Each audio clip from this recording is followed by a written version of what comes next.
Number one is gravitational. Number two is electromagnetic. Nuclear force. Then nuclear force. Then weak force. Weak forces क्या होते हैं? Weak forces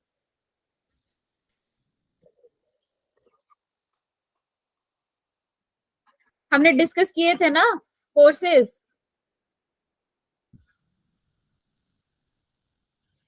अरे कहाँ गए बोलो.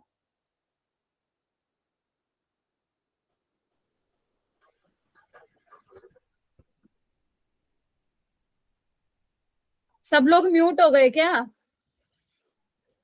No ma'am. तो बोलो वीक फोर्सेस. पता है तो बोलो, नहीं पता है तो भी बोलो. मैम नहीं पता. नहीं पता, ठीक है. Nuclear forces. मैम जो न्यूक्लियस लगाता है इलेक्ट्रॉन्स को वो करने के लिए, इलेक्ट्रॉन्स को होल्ड करता है. ओके. न्यूक्लियस हर एक एटम के पास होता है, ठीक है. न्यूक्लियस में क्या प्रोटॉन्स एंड न्यूट्रॉन्स होते हैं. सो प्रोटॉन्स के पास कैसा चार्ज होता है? Positive charge. पॉजिटिव पॉजिटिव क्या करते हैं? रिपेल करते हैं, ठीक है. तो जिस फोर्स के साथ protons are residing in this nucleus, that force is known as nuclear force, ठीक है. And that it is very strong force, क्योंकि ये जो रेडियस है इसकी, this radius of nucleus is 10⁻⁻15 metre, ठीक है. तो F is inversely proportional to R square होता है. कोई भी फोर्स हो, कैसे भी टाइप का फोर्स हो, that is inversely proportional to R square, ठीक है. जितनी कम R होगी उतना ही ज्यादा फोर्स होगा. तो ये R कितनी कम है? 10⁻⁻15, मतलब बहुत छोटी है. तो यहाँ पर फोर्स क्या है? मैक्सिमम, सबसे ज्यादा फोर्स इसमें होता है.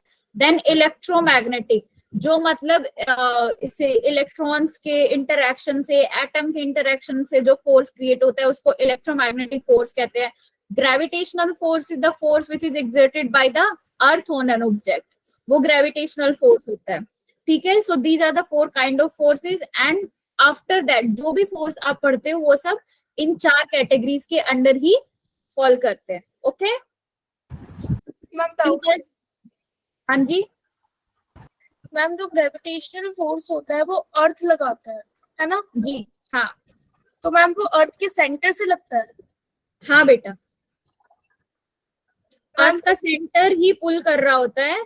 और अर्थ के, लेकिन जो ग्रेविटेशनल फोर्स है किसी भी ऑब्जेक्ट पे, वो सरफेस पे मैक्सिमम होता है, ऐसा ठीक है. क्योंकि आप ऑब्जर्व कर रहे हो, मान लो यहाँ पर ये अर्थ का सेंटर है, ठीक है. तो ग्रेविटेशनल फोर्स का, अब फोर्स इज, मैंने बताया था कोई भी फोर्स हो that is inversely proportional to R square, ठीक है. जैसे जैसे R बढ़ती जाएगी, हम मेजर करते हैं ग्रेविटेशनल फोर्स को सरफेस पे, ठीक है. It is maximum on the surface. अगर आप इस सरफेस से हाइट पर जाते हैं, जितनी हाइट पर आप जाते रहेंगे, मतलब सरफेस से आपकी डिस्टेंस क्या है? बढ़ रही है, R की वैल्यू बढ़ रही है. अगर R की वैल्यू बढ़ रही है तो फोर्स क्या हो जाएगा? घटेगा, डिक्रीज हो जाएगा. सिमिलरली आप सरफेस से अगर नीचे की तरफ आ रहे हैं तो भी R की वैल्यू सरफेस से बढ़ रही है, क्योंकि डिस्टेंस बढ़ रही है. तो जितनी ज्यादा डिस्टेंस बढ़ेगी उतना ही ज्यादा फोर्स कम होता जाएगा, ठीक है. So gravitation force is assumed that it is maximum on the surface. तो मैम ग्रेविटेशनल फोर्स की जो थ्योरी है इसको अभी तक ऐसे इनकम्प्लीट क्यों बोलते हैं? बेटा वो थोड़ी हाई लेवल स्टडी हो गई कि ग्रेविटेशन फोर्स बनी होती है ग्रेविटोन से. एंड ग्रेविटोन्स कौन से पार्टिकल होते हैं? एलिमेंट्री पार्टिकल्स होते हैं, ठीक है.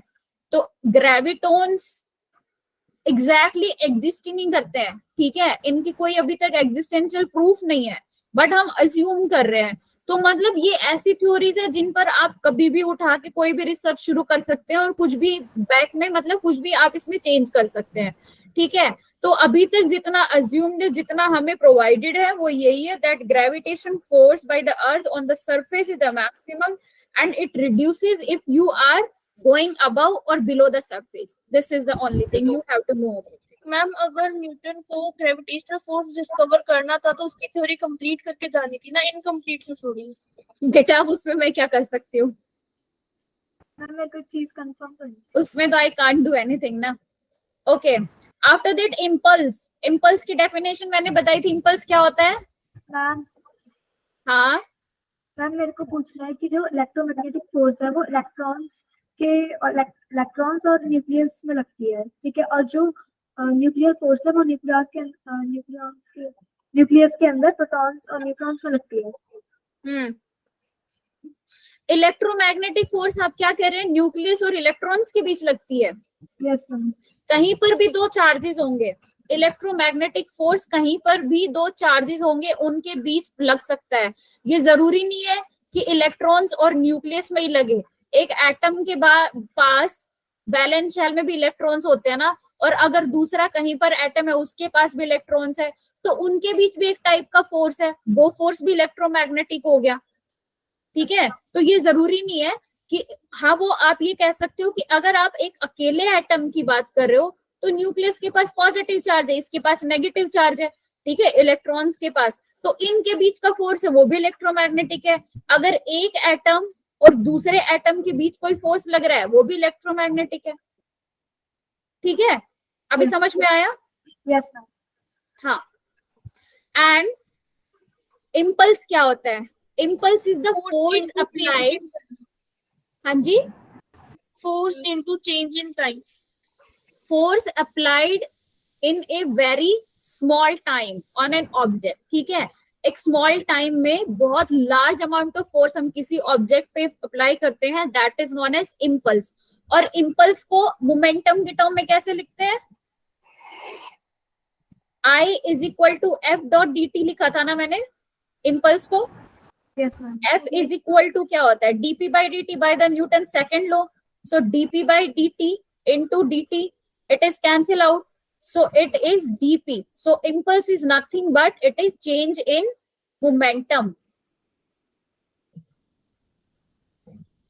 अभी स्क्रीन की प्रॉब्लम हो रही है क्या? यस मैम, थोड़ी थोड़ी हो रही है। थोड़ी थोड़ी हो रही है, बहुत ज्यादा? मतलब जो मैं लिख रही हूँ वो आपको सिंक में नहीं दिख रहा है? मैम बहुत बाद में दिख रहा है। बहुत बाद में दिख रहा है। Okay, next thing is normal reaction, tension and weight. Some standard forces are there जिनके बारे में हम पढ़ने वाले हैं। सो नॉर्मल रिएक्शन क्या बताया था मैंने, क्या होता है? नॉर्मल रिएक्शन के बारे में हमारी लास्ट टाइम कुछ बात हुई थी ना, क्या होता है बताओ? Normal force. हाँ, normal reaction, normal force. Ma'am जैसे अगर कोई भी ऑब्जेक्ट किसी के कांटेक्ट में है तो उस कांटेक्ट पर वो नॉर्मल फोर्स लगेगा। ओके, और कोई बच्चा, किसी को भी याद नहीं है क्या नॉर्मल फोर्स क्या होता है? परपेंडिकुलर लगेगा। और पेंडिकुलर लगेगा। और कोई बच्चा क्यों नहीं बोल रहा है भाई? लास्ट क्लास में ये सब मैं करा चुकी हूँ, बस रिवीजन करा रही हूँ अभी। मैम वो नॉर्मल फोर्स किसी ऑब्जेक्ट के साथ अगर कांटेक्ट में होता है तो उसके परपेंडिकुलरली ही लगता है। हाँ, परपेंडिकुलर क्यों लगता है, आप ये बोल रहे हैं? नहीं मैं बता रही हूँ कि परपेंडिकुलर लगता है। अच्छा अच्छा, वो परपेंडिकुलर लगता है इसीलिए उसको नॉर्मल बोलते हैं ना। So normal force is, this is a contact force. और contact and non contact force हमने पढ़े थे। कांटेक्ट फोर्स कौन से होते हैं? For example normal is contact force, and non contact force कौन सा होगा? एग्जाम्पल दो नॉन कांटेक्ट का। Ma'am airplane. मैम कोई ऑब्जेक्ट हवा में लटका हुआ हो, तो उस पे कौन सा फोर्स लगता है? एमजी, उसके ऊपर mg। ग्रेविटेशनल फोर्स लगेगा। यस यस, अगर किसी भी ऑब्जेक्ट पे कोई भी फोर्स नहीं लग रहा है, इट मींस उस पे एक फोर्स तो लग ही रहा है, दैट इज ग्रेविटेशनल फोर्स। और उसको हम क्या कहते हैं? Weight. Weight is a kind of force ना। mg मतलब मास पर m पर एक फोर्स लग रहा है, दैट इज g, और इन दोनों को हम क्या कहते हैं? वेट कहते हैं। Okay, so contact forces are normal, ठीक है, tension, and non contact force कौन सा होता है? वेट होता है। ओके, बहुत सारे हैं और भी, लेकिन अभी हमें इतने ही पढ़ रहे हैं। तो नॉर्मल क्या होता है कि कोई भी ऑब्जेक्ट अगर किसी दूसरे ऑब्जेक्ट के कांटेक्ट में है तो दोनों ऑब्जेक्ट एक दूसरे पर एक फोर्स अप्लाई करते हैं, ठीक है। वो एक दूसरे पे प्रेशर डालते हैं, तो जो वो प्रेशर डालते हैं उसको हम क्या कहते हैं, नॉर्मल कहते हैं, वो परपेंडिकुलरली डालते हैं, ठीक है। For example this is a table and this is block of mass m, तो ये ब्लॉक है, ये टेबल पे फोर्स डाल रहा है, ये जो टेबल है ये ब्लॉक पे फोर्स डाल रही है, ठीक है। तो ये क्या होगा कि इस ब्लॉक पर टेबल जो फोर्स लगा रही है that will be in upward direction, ठीक है, and that is known as n। और इस ब्लॉक m पर एक और फोर्स लग रहा है in downward direction, that is mass mg, ठीक है। So this is the normal. अब हम यहाँ पर क्या लिख सकते हैं कि दोनों equal and opposite in direction, then we can write it as n is equal to mg। Again what is tension? Tension है अगर आप किसी भी ऑब्जेक्ट को एक स्ट्रिंग से या किसी धागे से आप उसको अटैच करके हैंग कर रहे हैं, सस्पेंडेड इन एयर, ठीक है, this is the point O। अगर वो सस्पेंड कर रहा है एयर में, इट मींस वो एयर में उस स्ट्रिंग के साथ तब तक ही अटैच कर पाएगा जब तक वो स्ट्रिंग उसका फोर्स क्या है, झेल सकती है। जैसे ही उसका वेट ज्यादा हो जाएगा और जो टेंशन है, मतलब this is the tension T, tension T is also a kind of force which is holding this object of mass capital M। जैसे ही M T से ज्यादा हो गया then this string will be broken, ठीक है, ये स्ट्रिंग टूट जाएगी। फॉर एग्जाम्पल आप एक बात बताओ, आप जो घर में रील होती है, धागे वाली रील होती है, तो क्या आप उस रील वाले धागे पे 5 kg को बांध के लटका सकते हैं? बताओ। No ma'am. नहीं, No, क्यों नहीं?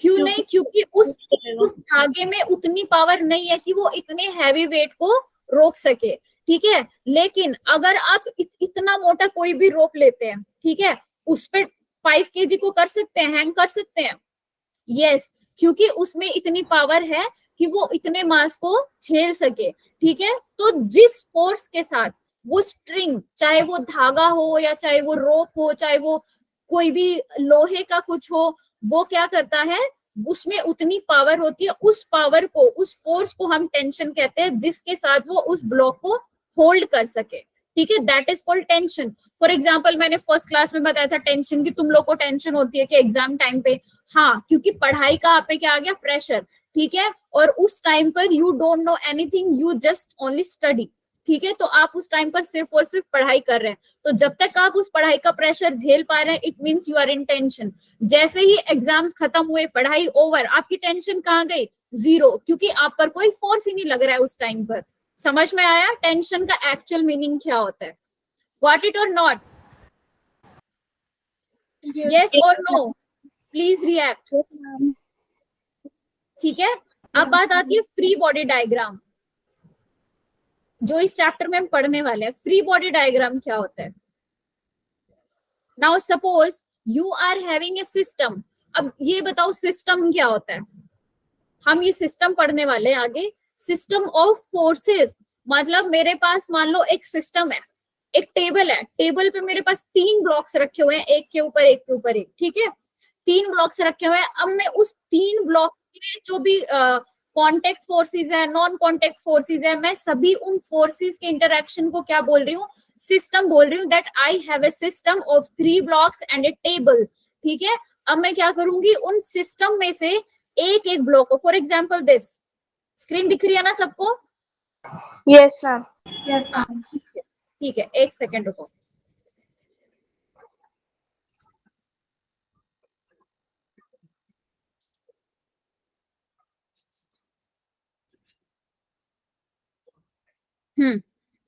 तो मान लीजिए ये आपके पास टेबल है, इस पर आपके पास 3 ब्लॉक रखे हुए हैं, ठीक है। So this is M1, this is M2 and this is M3। तो मुझे सबसे पहले सिस्टम जानना है, उसके बाद हम फ्री बॉडी डायग्राम जानेंगे। तो सिस्टम में दिस इज टेबल।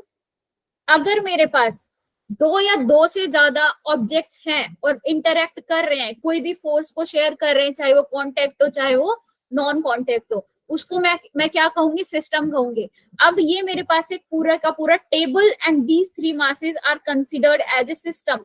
अब मुझे इसके कंपोनेंट्स निकालने हैं कि कौन सा किस पे कितना फोर्स लगा रहा है, ठीक है। तो वो फोर्स निकालने के लिए मैं क्या करूंगी, मैं हर एक ऑब्जेक्ट को अलग से निकाल लूंगी, ठीक है। M1 ऑब्जेक्ट को मैंने अलग से ले लिया, M2 को मैंने अलग से ले लिया एंड M3 को मैंने अलग से ले लिया, और मैं ये बोल रही हूँ कि दीज आर आइसोलेटेड। आइसोलेटेड का मतलब क्या होता है?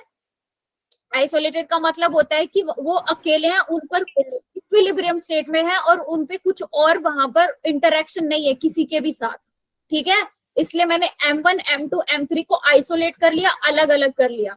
सिस्टम में ये एक दूसरे के साथ इंटरेक्टिंग थे, लेकिन फ्री बॉडी डायग्राम बनाने के लिए हम क्या करेंगे, जितने भी ऑब्जेक्ट्स मुझे गिवन है उनको हम आइसोलेट कर लेंगे और फिर उस पे कैलकुलेट करेंगे कि एक्स एक्सिस में और वाई एक्सिस में कौन कौन से फोर्स इस पे लग रहे हैं, और फिर हम उनको क्या करेंगे, इक्वेट करेंगे। फॉर एग्जाम्पल M1 है।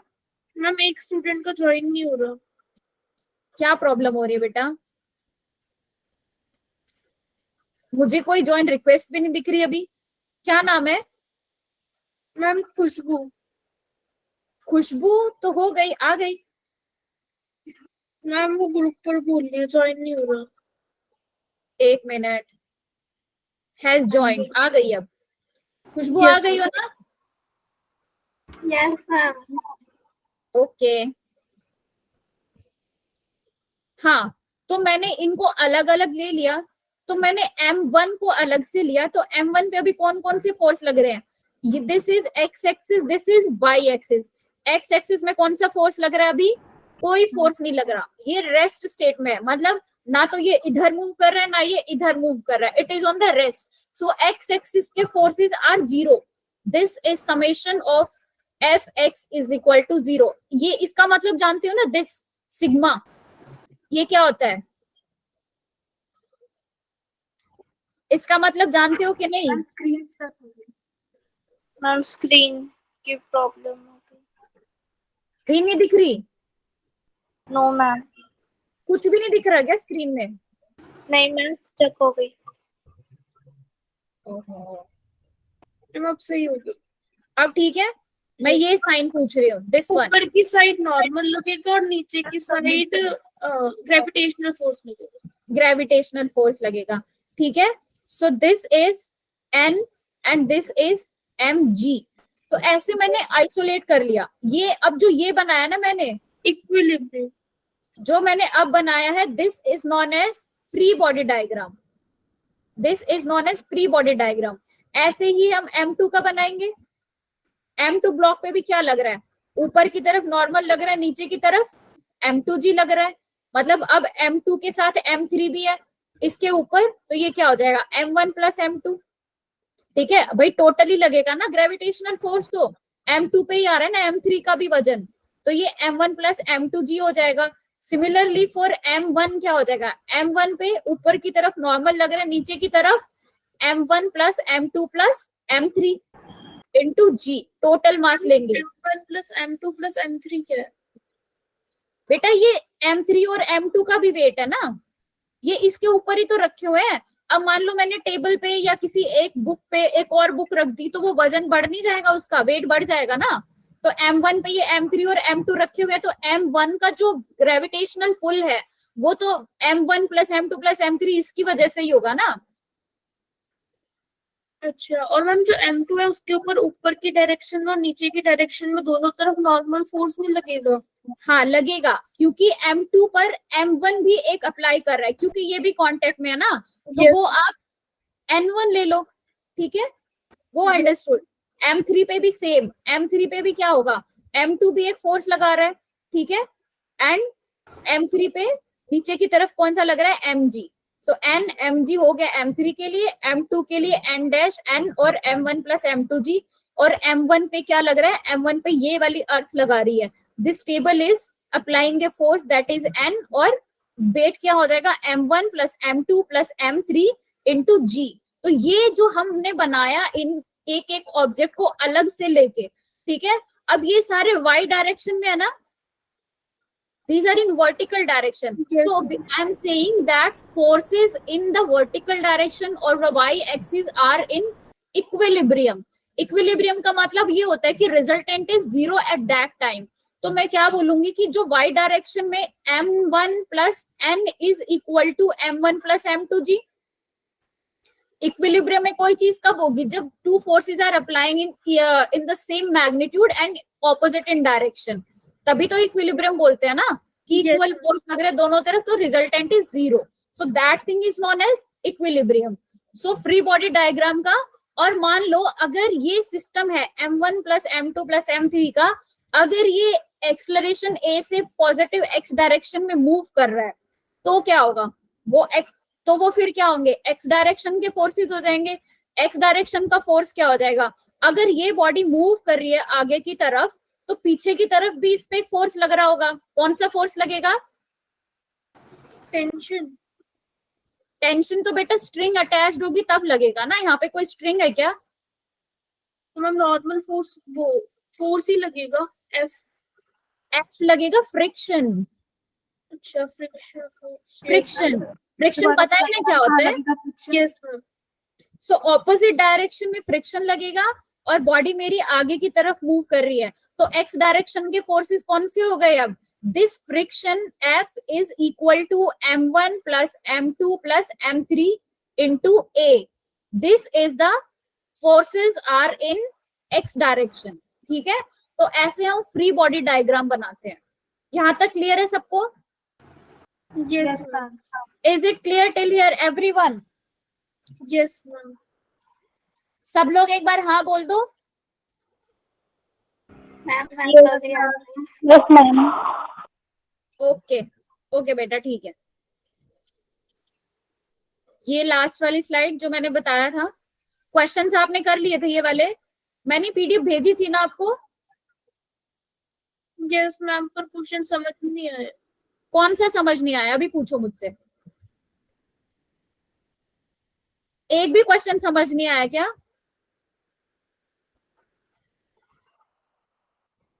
बोलो। थोड़े बहुत ही आए। थोड़े बहुत? अच्छा, तो ये क्वेश्चन दिख रहा है आपको स्क्रीन पे? मैम स्क्रीन स्टक हो गई। ओके, 1 मिनट दो, आ जाएगी। मैम दिख रहा है। दिख रहा है ये क्वेश्चन? Yes ma'am. चलो इसको एक बार सॉल्व करके देखो। A batsman knocks back a ball straight in the direction towards the bowler without altering its initial speed of 12 meters per second. If the mass of the ball is 0.15 kg, then calculate the impulse imparted to the ball. मतलब एक batsman है, वो खेल रहा है, ठीक ना? उसने बॉल को क्या किया? ऐसे आगे की तरफ उस पे नॉक किया, ठीक है? नॉक करने के बाद जिस स्पीड के साथ वो गई, उसी स्पीड के साथ बॉल वापस आ गई, ठीक है? एंड उस बॉल का मास है 0.15 kg। तो यहाँ पर इम्पल्स क्या होगा? इम्पल्स का फॉर्मूला आपको पता है, dp, that is change in the momentum.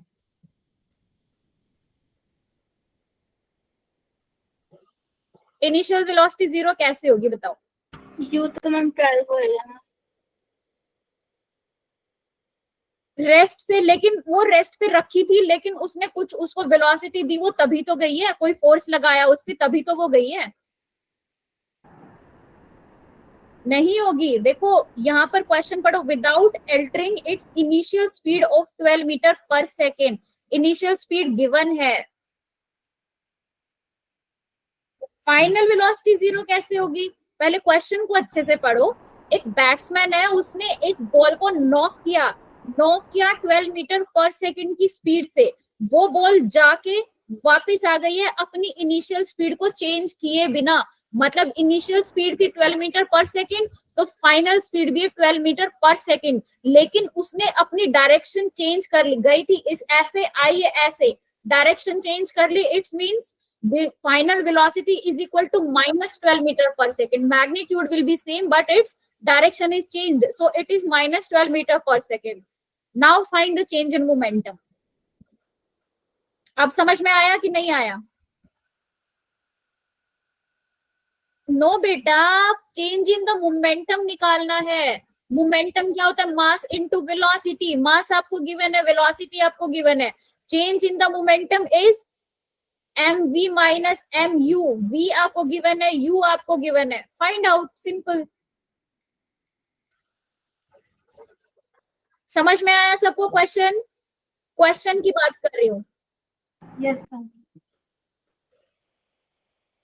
Yes, ma'am. ठीक है, आंसर फाइंड आउट।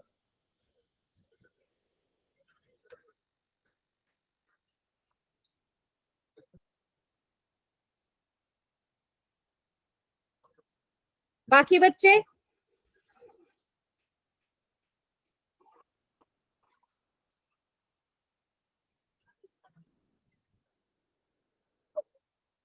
ओके कितने बच्चों ने क्वेश्चन सॉल्व किया? Please raise your hand.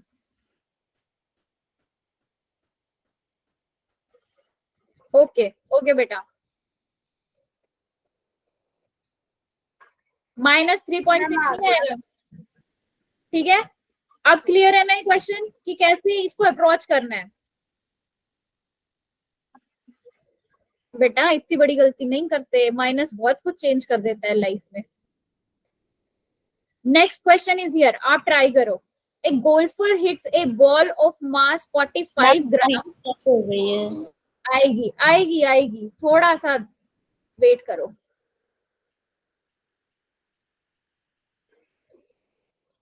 I? Yes, ma'am. थोड़ा सा पेशेंस रखना चाहिए।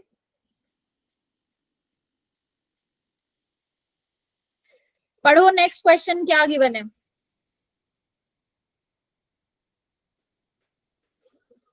A golfer hits a ball of mass 45 gram at a speed of 40 meter per second. ठीक है, the golf club is in contact with the ball for 3 seconds. Now compute the average force applied by the club on the ball. Average force निकालना है। एक golfer है, golf खेलते हैं ना, golf stick होती है, एक बॉल है जिसका मास है 45 ग्राम, उसको हिट किया 40 मीटर पर सेकंड से, तो ये कैसे वेलोसिटी होगी, फाइनल या initial? Final.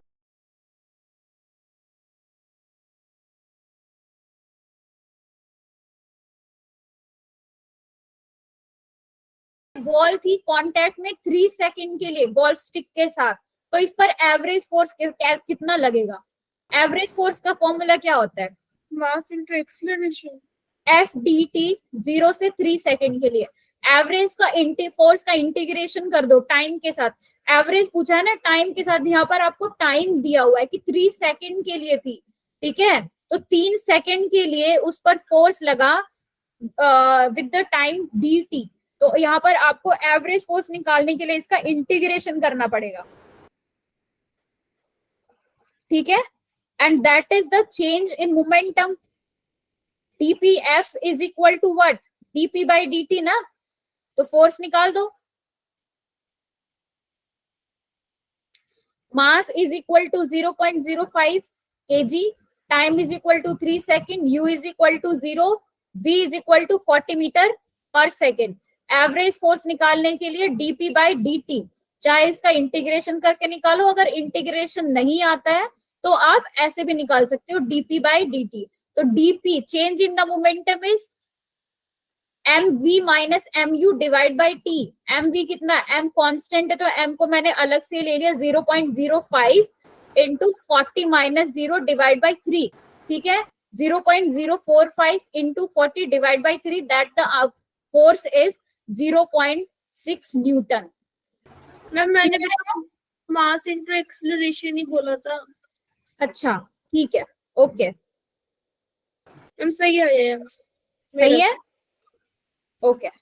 Next question is here, next question is here. दिख रहा है स्क्रीन पे? मैं आपको आंसर नहीं दिखा रही हूँ, आप इसको ट्राई करो।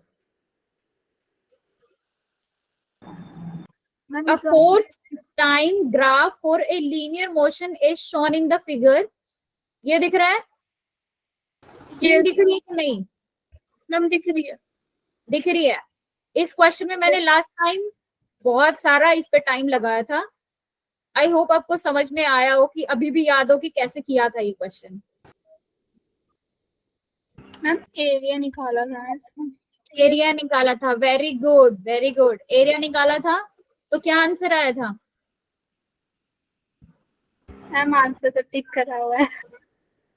आंसर दिख रहा है आपको, लेकिन पता है कि नहीं पता कि कैसे किया था? पता है। Yes, ma'am. पता है। ओके मैं बता देती हूँ फिर से। क्या किया था हमने, पहले इस वाले रीजन का एरिया निकाला, फिर जो सेमी सर्कल बना हुआ है इसका एरिया निकाला, फिर जो थर्ड पार्ट है उसका एरिया निकाला। अभी सेमी सर्कुलर जो एरिया है this is pi r square by 2, है ना। Yes. और जो बाकी जो छोटे छोटे पार्ट है ये फोर्थ पार्ट है सर्कल के, so these are pi r square by 4। पता है ना कैसे 4 कहाँ से आया, जिसको नहीं Yes, पता है वो ma'am. पूछ लो, Yes, ma'am. Quite and है ना। और आर यहाँ पर कितनी है, आर यहाँ पे कितनी गिवन है, 2 से 4 तक है, तो आर इज 2। ठीक है, जो पॉजिटिव वाई एक्सिस की तरफ है वो एरिया पॉजिटिव होगा, जो नेगेटिव वाई एक्सिस की तरफ है वो एरिया नेगेटिव हो जाएगा। दोनों का एरिया निकाल के ऐड कर देंगे, जो प्लस है वो प्लस, जो माइनस में है वो माइनस, और आंसर विल बी 0। क्लियर, 0 से 2 सेकंड के लिए, 2 से 6 सेकंड के लिए, 6 to 8 सेकंड के लिए। क्लियर है ना। Yes. ठीक है, ये contact and non contact forces मैंने बता दिए, नॉर्मल भी मैंने डिस्क्राइब कर दिया। ठीक है, नॉर्मल फोर्स जैसे ये कि अगर इंक्लाइन सरफेस है, ये तो मैंने बता दिया ना, लेकिन इंक्लाइन सरफेस है, ये कोई इंक्लाइन सरफेस है, इस पर रखा हुआ है ब्लॉक, तो परपेंडिकुलर डायरेक्शन में लगेगा। तो इस ब्लॉक का परपेंडिकुलर डायरेक्शन क्या है, ये वाला है। ठीक है, तो ऐसा नहीं है कि इसका कुछ चेंज हो जाएगा, परपेंडिकुलर डायरेक्शन हमेशा सेम रहेगी एक ब्लॉक के लिए, चाहे वो कहीं पर भी रखा हुआ है। Okay, Yes. टेंशन का मैंने बताया था, always acts in the presence of a string. अगर ये इंसान खड़ा है, ठीक है, ये इस ब्लॉक को खींच रहा है अपनी तरफ, तो वहां पर वो अटैच्ड है ना, this block and this person is connected by a string. Screen दिख रही है, Yes. ठीक है, तो ये इसको अपनी तरफ खींच रहा है, तो मतलब इसमें टेंशन है, स्ट्रिंग है तो टेंशन भी रहेगी। It is always pulling in nature, और ये हमेशा क्या करती है, away from the tied ends. यहाँ पे ये टाइड है, ये स्ट्रिंग यहाँ पर बंधी हुई है, तो टेंशन हमेशा क्या करती है, इससे ऑपोजिट डायरेक्शन में मूव करती है। ठीक है, so this is the tension. For example ये एक टेबल है, ठीक है, दिस इज अ टेबल, यहाँ पर एक फोर्स 3 kg रखा हुआ है, इसको मैंने एक पुली से अटैच किया और 4 kg मास इस पे हैंग कर रहा है, तो इसमें टेंशन क्या, किस डायरेक्शन में है। अब मैंने बताया कि it is always applying in away from the tied ends, तो जहां जहां पर वो स्ट्रिंग अटैच्ड होगी टेंशन हमेशा उसके ऑपोजिट डायरेक्शन में होगा। तो ये 3 kg है, 3 kg पे मैंने एक स्ट्रिंग लगाई हुई है, स्ट्रिंग से अटैच्ड है, तो टेंशन किस डायरेक्शन में होगी, ऑपोजिट डायरेक्शन में, इस डायरेक्शन में। और जो ये 4 kg है यहाँ पर ये अटैच्ड है, तो इसकी डायरेक्शन किधर होगी, अपवर्ड डायरेक्शन में होगी। ठीक है, सो टेंशन परपेंडिकुलर का भी कि वो परपेंडिकुलर एक्ट करती है या किसी भी एंगल पे हो सकती है फोर्स, किसी भी एंगल पे हो सकते है बेटा। टेंशन तो किसी, आप जहां पे उसको पुल, जहां पे उसको टाई करोगे वहीं पे लगनी शुरू हो जाएगी। अब ये यहाँ पर भी है, ठीक है, ये बॉक्स है, मान लो आपने इसको यहाँ पे बांधा हुआ है, आप इसको यहाँ पे भी बांध सकते हो, है ना। यस इधर भी बांध सकते हो, इधर भी बांध सकते हो, किधर भी बांध सकते हो, वो तो डिपेंड करता है आपने उसको टाई किधर किया है। Okay ma'am. And what is weight? Weight is force experienced by a body due to gravity. This is a block mass m, इस पे डाउनवर्ड डायरेक्शन में एक फोर्स लग रहा है, that is mg। अगर ये इंक्लाइन सरफेस पे भी है तो ये हमेशा डाउनवर्ड डायरेक्शन में ही रहेगा, स्ट्रेट। ऐसे नहीं कि ये फिर अगर ये ऐसे है तो मास भी मेरा ऐसे ही लगेगा, ऐसे नहीं है, क्योंकि अर्थ की पोजीशन थोड़े ना चेंज हुई है, अर्थ तो ऐसे ही है, अर्थ की पोजीशन तो चेंज नहीं हुई ना, भले ही ऑब्जेक्ट की पोजीशन चेंज हो गई तो अर्थ तो वैसे ही उसी डायरेक्शन में पुल करेगा उस ऑब्जेक्ट को, चाहे किधर भी हो। फिर इसमें क्या करेंगे, अगर ऐसा कोई केस बन रहा है इंक्लाइन में, वहां पर वेक्टर कंपोनेंट्स लग जाएंगे। वेक्टर कंपोनेंट्स पता है ना, यस यस अगर एक फोर्स इस डायरेक्शन में है तो this is F cos theta, this is F sine theta, तो अब mg में भी क्या हो जाएगा, इसके भी वेक्टर कंपोनेंट्स बन जाएंगे। ठीक है, this is mg cos theta, this is mg sin theta, इसके भी cos theta sin theta components बन जाएंगे, this is angle theta. Okay, इसके भी हम क्वेश्चंस करते हैं आगे। फॉर एग्जांपल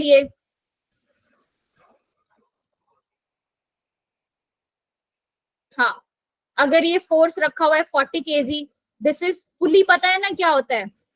ये चीज क्या है? ये जो गोल गोल दिख रही है ये क्या चीज है, आपको पता है?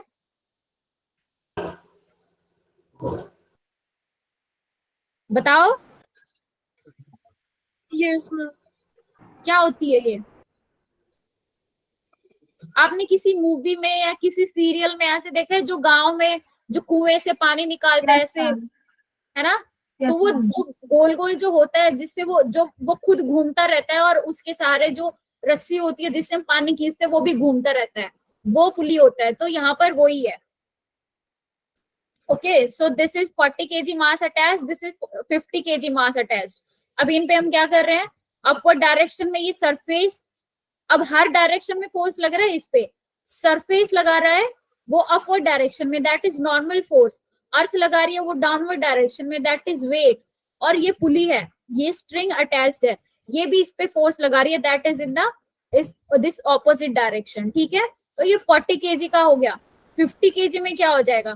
अच्छा ये बताओ, जो ये वाली टेंशन और ये वाली टेंशन क्या इक्वल होगी? मैम कौन सी? जो 40 kg के साथ जो टेंशन है और जो 50 kg के साथ जो टेंशन है, are these equal? No ma'am, जरूरी नहीं है। जरूरी नहीं है। हो भी सकती है, नहीं भी हो सकती।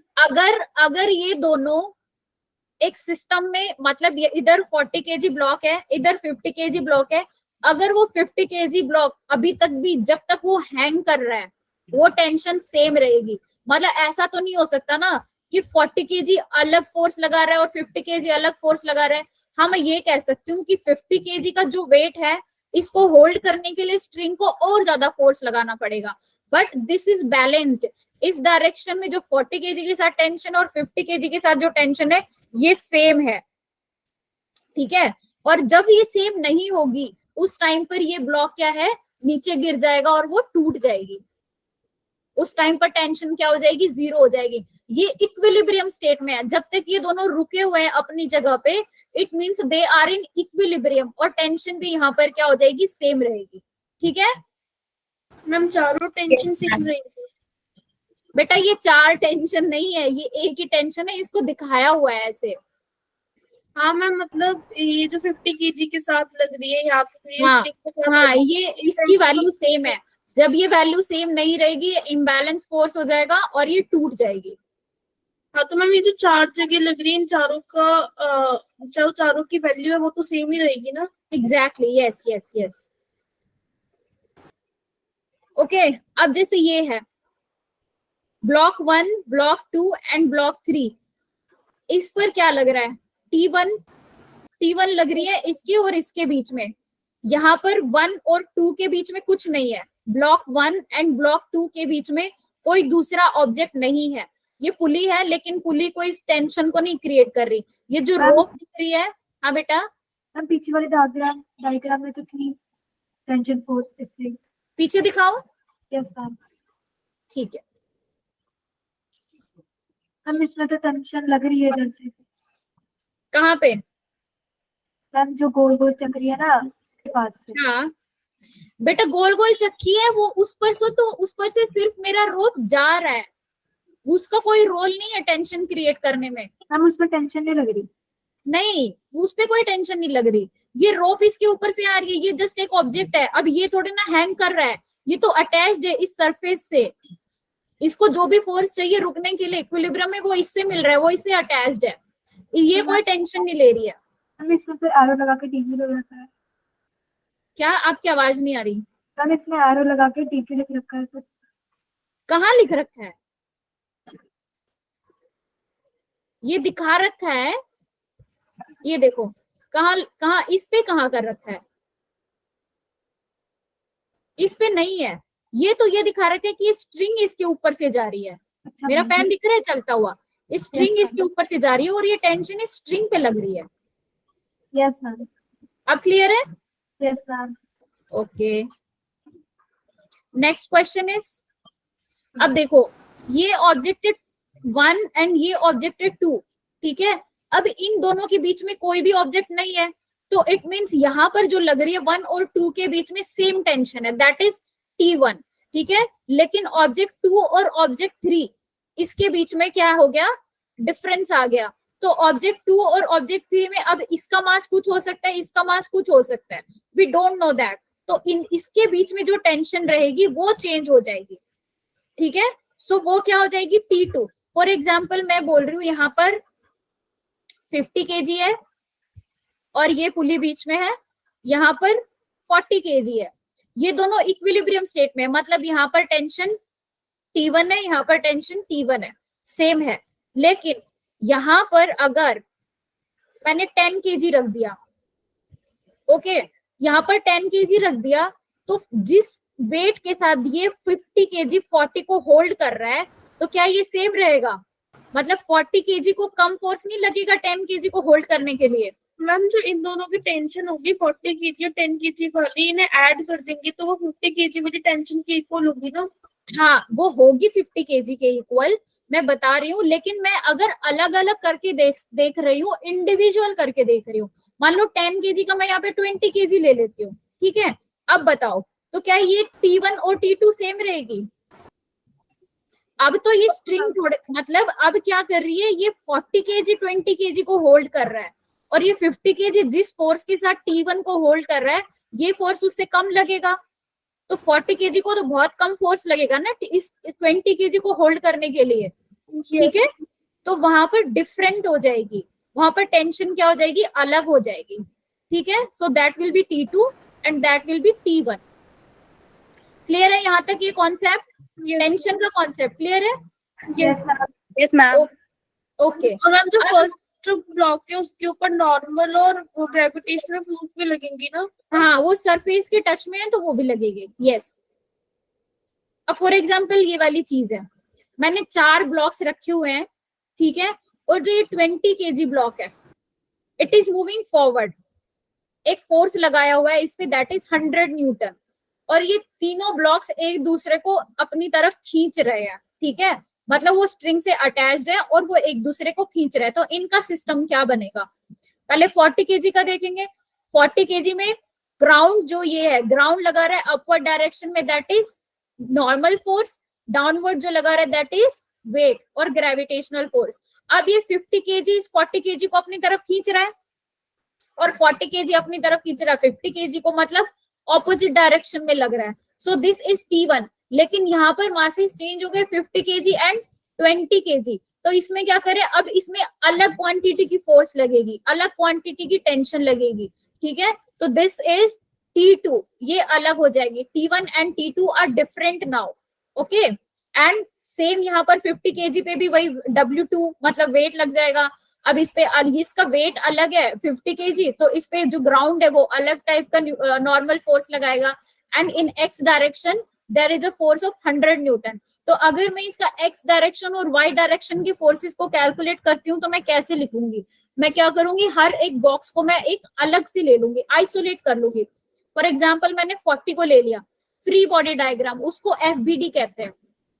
अब फ्री बॉडी डायग्राम में सबसे पहले x डायरेक्शन के फोर्स लगाओ, x डायरेक्शन में कितना फोर्स लग रहा है इस पे, 100 न्यूटन, ठीक है, इस पे लग रहा है, मतलब सब पे लग रहा है ना 100 न्यूटन।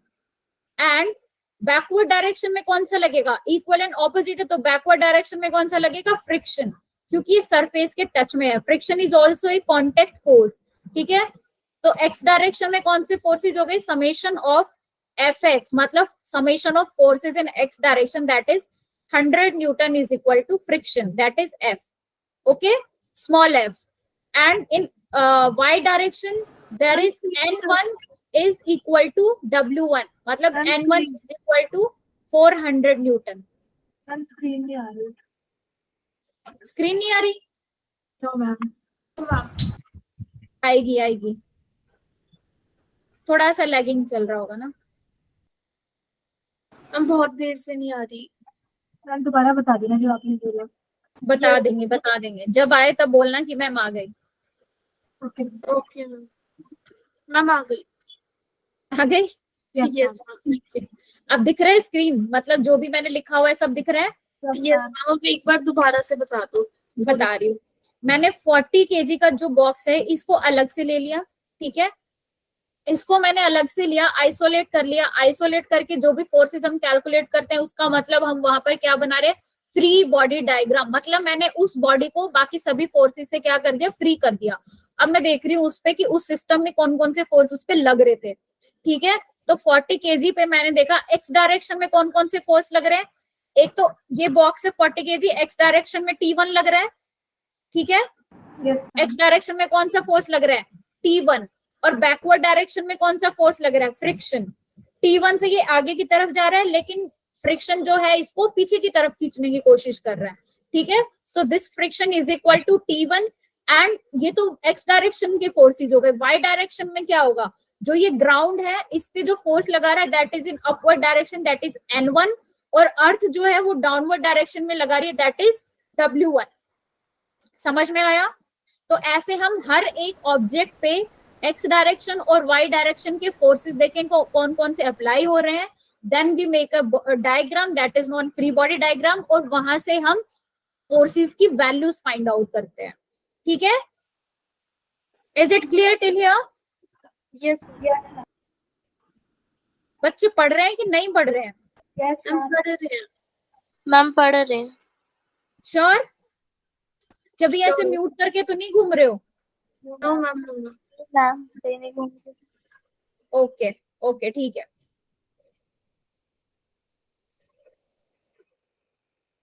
नेक्स्ट इज हियर, अगर इंक्लाइन सरफेस है, इंक्लाइन सरफेस पे स्क्रीन दिख रही है कि नहीं? No ma'am. आएगी तब बताना, आएगी 1 सेकंड में आ जाएगी। Okay ma'am.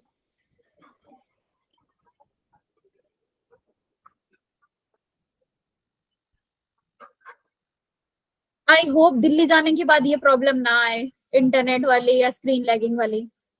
मैम दिल्ली में नहीं आएगी। दिल्ली में नहीं आएगी, श्योर? यस बड़े बड़े टावर है यहाँ पे सारे। ऐसे यहाँ पे जो वाईफाई है घर पे, ये काफी अच्छा वाईफाई है, मतलब इसका स्पीड तो सही है। इससे टीवी चल जाता है तो एक लैपटॉप नहीं चल सकता। मैम वो हो सकता है लैपटॉप में ही प्रॉब्लम हो। सिस्टम नहीं है, यही मत बोलो, लैपटॉप में प्रॉब्लम नहीं है। लैपटॉप मैंने अभी नया लिया है। मैम एक और ले लो। एक और ले लूं? मैम ये वाला डोनेट कर देना किसी को। अच्छा बेटा, इतनी अमीर नहीं हूं मैं कि मैं ये एक नया लैपटॉप जिसको मैंने 10 दिन भी यूज नहीं किया और मैं डोनेट कर दूं। मैम किसी ऐसे बच्चे को कर देना ना जिसे जरूरत हो पढ़ाई के लिए। आप दूसरा ले लो। अच्छा तो उसको डोनेट नहीं बोलते, उसको डोनेशन थोड़ी ना बोलूंगी, उसको तो मैं अवार्ड बोलूंगी कि हाँ कोई बच्चा कुछ अच्छा करके दिखाए तब हम उसको देंगे, तो उसको डोनेशन नहीं कहते, उसको रिवॉर्ड कहते हैं, अवार्ड कहते हैं। मैम किसी को रिवॉर्ड में दे दो। हाँ ऐसे बोलो, वर्ड्स का आपने गलत सिलेक्शन किया। स्क्रीन मैम दिख रही है? आ गई स्क्रीन। ओके ओके, ठीक है। तो देखो ये इंक्लाइन सरफेस है, इंक्लाइन सरफेस पे मैंने एक बॉक्स रखा हो 20 kg। ओके, अब 20 kg पे जो 20 kg है उसका नॉर्मल दिख रहा है, this is in perpendicular direction. और जो वेट है वो क्या हो जाएगा, straight towards the earth, that is W2 mg। अब mg के जैसे मैंने पीछे बताया था कि अगर ऐसा कोई सीन बन रहा है तो वहां पे कंपोनेंट्स बन जाएंगे। ठीक है, mg cos theta and mg sin theta. अब किधर cos थीटा बनेगा और किधर sin थीटा बनेगा, प्रॉब्लम की बात ये है। तो ये कैसे सॉल्व करेंगे, ये आपको पता है कि जिस एक्सिस के साथ थीटा होता है उस एक्सिस के साथ cos बनता है, ये आपको पता है? Yes ma'am. ये पता है ना? ओके, तो देखो इस वाले डायग्राम में जो ये वाला एंगल थीटा है और वेट लग रहा है मेरा डाउनवर्ड डायरेक्शन, ये पीली वाली लाइन दिख रही है, दिख रही है ना? Yes ma'am. हाँ, तो ये एक राइट एंगल ट्राइंगल बन गया, ए बी और सी, ये राइट एंगल ट्राइंगल मान लिया मैंने। ठीक है, अब ये इसके परपेंडिकुलर है, so this angle is 90 degree, this angle is theta. तो ये वाला एंगल कितना हो जाएगा, 90 माइनस थीटा, क्योंकि सम क्या होना चाहिए, 180 होना चाहिए। So this angle, if this angle is 90 theta, तो एक स्ट्रेट लाइन पर कितना बन सकता है एंगल, 180 बन सकता है। ठीक है, और ये वाला जो पार्ट है, पेन दिख रहा है मेरा चलता हुआ? No ma'am. No ma'am. तो क्या दिख रहा है? अब दिख रहा है, अब दिख रहा है। अब दिख रहा है। तो जो ये वाला पार्ट है इसका पूरे का सम कितना 90 डिग्री होगा। अब जो ये नॉर्मल है, नॉर्मल मुझे पता है सरफेस पे कितना एंगल बनाता है, 90 डिग्री बनाता है ना। तो ये वाला एंगल अगर 90 डिग्री है, ये वाला एंगल अगर 90 माइनस थीटा है, तो बचा ये वाला एंगल कितना होगा, टोटल तो 180 होना चाहिए। ठीक है, तो ये वाला एंगल कितना हो जाएगा, theta. Theta plus 90 degree plus 90 minus theta, बनना टोटल 180 चाहिए ना। Theta minus theta, 90 minus theta क्यों होगा? ये 90 माइनस थीटा कहाँ से आया, ये पूछ रहे हो? Yes ma'am. ओके, एक मिनट रुको।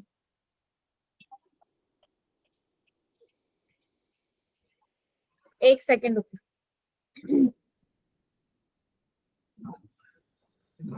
देखो पेन दिख रहा है मेरा, यस मैम। ये इंक्लाइन सरफेस है। इंक्लाइन सरफेस अर्थ से थीटा डिग्री पर है, दिस इज थीटा। ठीक है, अब हमें पता है कि जो ब्लॉक रखा हुआ है, मान लो ये ब्लॉक है, ब्लॉक पे जो नॉर्मल फोर्स लगता है वो सरफेस पे हमेशा परपेंडिकुलर रहता है, इतना मुझे पता है। ठीक है, तो जो ये वाला एंगल है, दिस इज 90 डिग्री। यस यहां तक क्लियर है? अच्छा मैम, समझ आ गया। क्या हुआ, मैम आ गया। आ गया? और Yes, जो ma'am. ये वाला, अब ये जो वेट है, weight is in straight downward direction, this is mg। तो ये एक राइट एंगल ट्राइंगल बन रही है, this a b and c, this is A right angle triangle. तो एक ट्राइंगल का मैक्सिमम एंगल कितना होना चाहिए, 180 degree. If this is theta, ये भी परपेंडिकुलर है इस डायरेक्शन में, सो दिस इज 90 डिग्री। तो 90 प्लस थीटा, अब ये कितना होना चाहिए, 90 माइनस थीटा, तभी तो मैक्सिमम बनेगा। ठीक है, so this is 90 minus theta. And अगर ये वाला एंगल 90 डिग्री है, ये वाला एंगल 90 माइनस थीटा है, तो एक स्ट्रेट लाइन पर मैक्सिमम एंगल 180 डिग्री बनता है। ठीक है, तो ये वाला कितना हो जाएगा, ओनली थीटा, तब ये कंडीशन सेटिस्फाई कर रही है। अब क्लियर है? तो जिधर 90 माइनस थीटा है उस तरफ साइन कंपोनेंट आएगा mg साइन थीटा, और जिस तरफ थीटा कंपोनेंट है उधर क्या आ जाएगा, mg cos थीटा। अभी भी ये बात क्लियर है कि नहीं है? अभी क्लियर कर लो, अदरवाइज Yes, आगे ma'am. क्वेश्चंस में बहुत प्रॉब्लम हो जाएगी। क्लियर है। किस किस को क्लियर है, प्लीज रेज योर हैंड। जिसको नहीं है अभी भी पूछ सकते हो। ओके ओके ओके, अब ये वाली चीज आप याद रखना कि कैसे सॉल्व करना है। अगर फिर भी प्रॉब्लम होती है तो आप हमेशा बस एक चीज दिमाग में रखना कि जो एक्सिस के पैरेलल है, मतलब सिर्फ इस केस में एक्सिस के जो पैरेलल है वो साइन कंपोनेंट होगा, और जो डाउनवर्ड डायरेक्शन में है वो कोस कंपोनेंट होगा। ठीक है, फिर वो आसान रहेगा। स्क्रीन रुक गई? मैम ने एक चीज पूछनी थी। हाँ पूछो। मैम ये जो ट्रायंगल के ऊपर आपने वो रोप के लिए वो अटका रखा था, वो कैसे अटकाया? कौन सा है, इसकी बात कर रहे हो? 100 केजी दिख रहा है यस मैम, ये ट्रायंगल के ऊपर ही लटकाया कैसे? बेटा, ये पुली दिख रही है ना आपको, ये रुकी हुई है, इस पे ये अटैच्ड है, आप इसको क्यों नहीं देख पा रहे? मैम अगर ट्रायंगल टूट गया तो?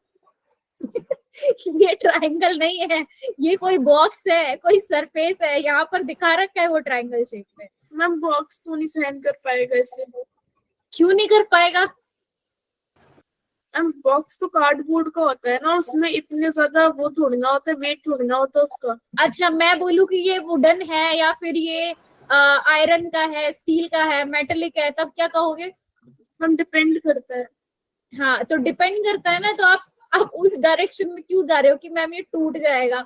ये एक सिस्टम बनाया है, ये इमेजिनरी है ना आपको समझाने के लिए, तो प्रैक्टिकली थोड़ी ना है। अब अगर आप ऐसे बोलोगे तो मैं बोलूंगी कि ये तो मेटेलिक है, अब तो पॉसिबल है। यस मैम, फिर ठीक है। हाँ, मैम बट इससे फिर मेटेलिक भी है तो उसे अटैच कैसे करा होगा?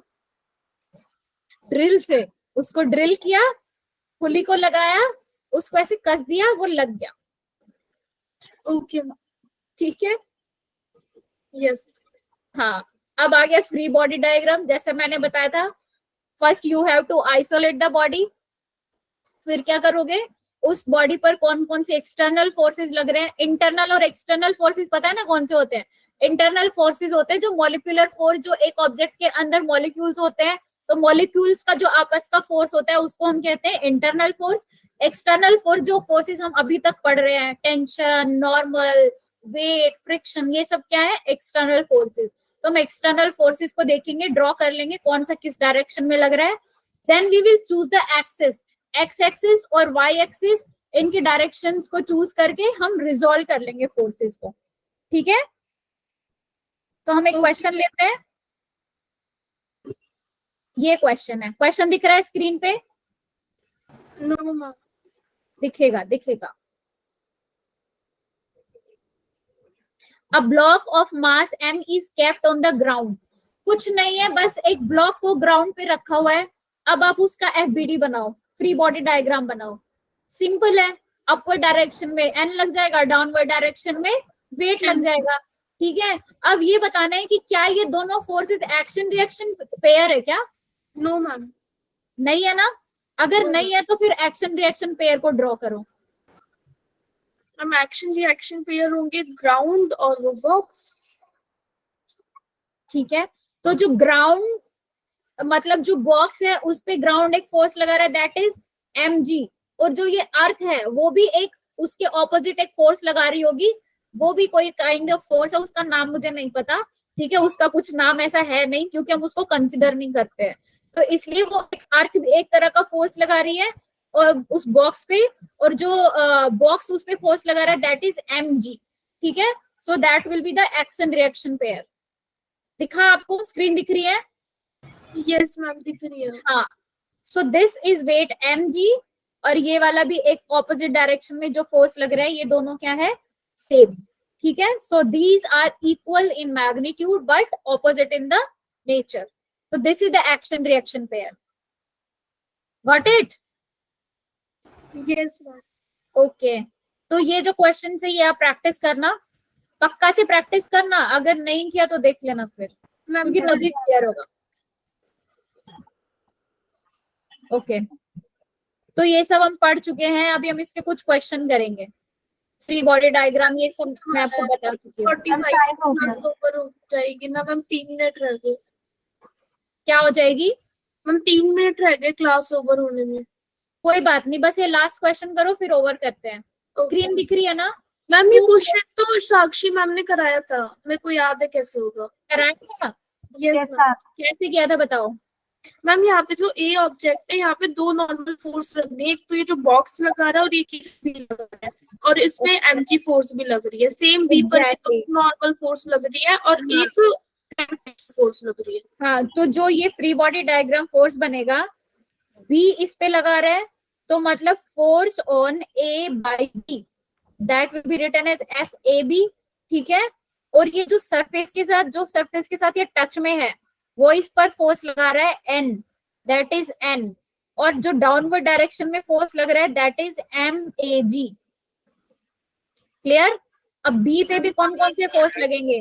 बी टच में है ए के, तो ये कौन सा फोर्स हो जाएगा, इस डायरेक्शन में। अगर ऑब्लिक है तो ऑब्लिक ही आप दिखाओगे फोर्स को। ठीक है, so that will be force applied on B by A, that is FBA, and इस पे एक डायरेक्शन डाउनवर्ड डायरेक्शन में फोर्स लगेगा, दैट इज MBG, और ये नॉर्मल फोर्स इस पे लगा रहा है, that is N। Okay, so these are the free body diagram of A and B। ऐसे आपको फ्री बॉडी डायग्राम बनाने। सिंपली आपको एक एक चीज समझ में आनी चाहिए पहले, what is weight, what is tension, what is normal force, ये सब पता होना चाहिए कि कौन सा कॉन्टेक्ट की वजह से है, कौन सा कॉन्टेक्ट की वजह से नहीं है। देन जो फ्री बॉडी डायग्राम बनाएंगे, हर एक ऑब्जेक्ट को अलग से आइसोलेट कर लो, then you have to calculate the forces, that's it. यहां तक चीजें क्लियर है सबको? यस किसी को भी कोई भी डाउट हो आप मुझसे कभी भी पूछ सकते हैं। ठीक है, ओके मैम। ओके, मैं क्लास यहीं पे ओवर कर रही हूँ। मिलते हैं मंडे को। Till then please try questions, अगर कोई भी प्रॉब्लम होती है तो पूछिए मुझसे। चलो, bye, take care. Bye ma'am. Bye bye. Bye bye.